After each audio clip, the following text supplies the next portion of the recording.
उशिरा बैठक घेतली म्हणजे विमानाला 2 तास उशीर झाला म्हणून मला जिल्हाधिकारी कार्यालयामध्ये उशीर झाला। पण मी जिल्हाधिकाऱ्यांसह सगळ्या अधिकाऱ्यांना धन्यवाद एवढ्यासाठीच देतो की मी जवळजवळ 11:15 वाजता आल्यानंतर देखील एका महत्त्वाच्या विषयावर बैठक असल्यामुळे ते सगळे उपस्थित होते। माझ्या सगळ्या इंडस्ट्रीच्या लोकांना देखील, असोसिएशनच्या लोकांना देखील धन्यवाद देतो। आणि काही निर्णय आज आम्ही घेतले। काही पुरानं बाधित झालेले जे MIDCs आहेत किंवा MIDCतलं पाणी गावांमध्ये जाऊन गावं जी बाधित झालेली आहेत, शेतं बाधित झालेली आहेत, त्या काही रस्त्यांना मंजुरी देण्याचा आज मी निर्णय घेतला। तसे मिनिट्स देखील तयार केलेले आहेत। त्याची सविस्तर माहिती मी उद्या देणारच आहे।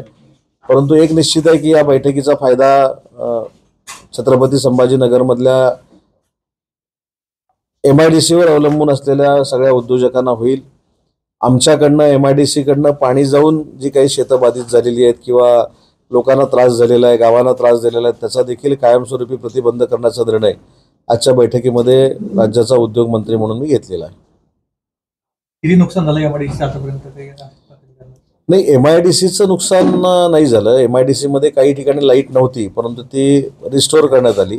MIDCमधनं काही ठिकाणी लँडस्केपिंग व्यवस्थित नसल्यामुळं किंवा गटाराची व्यवस्था व्यवस्थित नसल्यामुळं ते पाणी गावांमध्ये गेलं, शेतांमध्ये गेलं आणि त्याच्यामुळं गावाचं, शेतकऱ्यांचं जे नुकसान झालेलं आहे ते भविष्यामध्ये होऊ नये यासाठी कायमस्वरूपी उपाययोजना करण्याचा निर्णय 3-4 MIDCमध्ये मी घेतला आहे आणि त्याची नावानिशी सविस्तर माहिती मी उद्या देणार आहे। स्किल सेंटर संदर्भात काय आपण चर्चा नाही, असोसिएशनने एक चांगला मुद्दा या ठिकाणी मांडला की सुमारे 60,000 कोटीचे प्रकल्प ऑटोमोटिव्हमधले आपल्या छत्रपती संभाजीनगरला आलेले आहेत। फॉरेन कंपनी ऑरिकमध्ये देखील आहेत। तर या सगळ्याला आवश्यक असलेला रोजगार निर्माण करणारे कोर्सेस हे स्किल सेंटरमध्ये सुरू करावेत अशी त्यांनी मागणी केलेली आहे। जिल्हाधिकाऱ्यांनी पालकमंत्री महोदयांशी चर्चा करून रतन टाटांच्या नावाने जे आम्ही स्किल सेंटर करतो ते करण्याचा निर्णय आम्ही घेतोय। उद्या त्याचा अंतिम निर्णय होईल। परंतु त्याच्यातनं 7,000 विद्यार्थी शिकतील आणि इथं जी इंडस्ट्री येते त्याला त्याची ताकद मिळेल।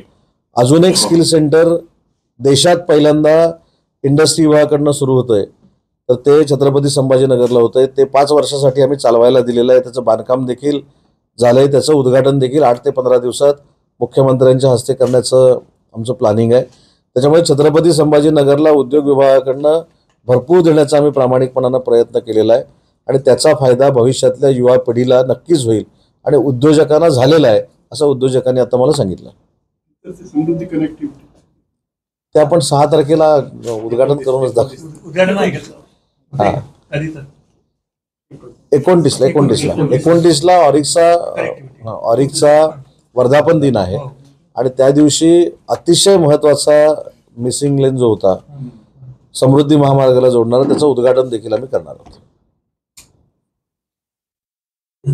आणि दुसरा महत्त्वाचा विषय की उद्या मी 2-3 जिल्ह्यामध्ये जाऊन पूर परिस्थितीची पाहणी शेतकऱ्यांना देखील भेटणार आहे आणि शासनाच्या वतीनं आज देखील मी आश्वस्त करतो की या परिसरातल्या शेतकऱ्यांना किंवा बाधित लोकांना शासन वाऱ्यावर सोडणार नाही। त्यांच्या मागे आम्ही भक्कमपणानं उभं राहू। ही जी मुख्यमंत्र्यांची भूमिका आहे, उपमुख्यमंत्र्यांची भूमिका आहे, त्याच्यावरच शासन ठाम आहे। थँक्यू।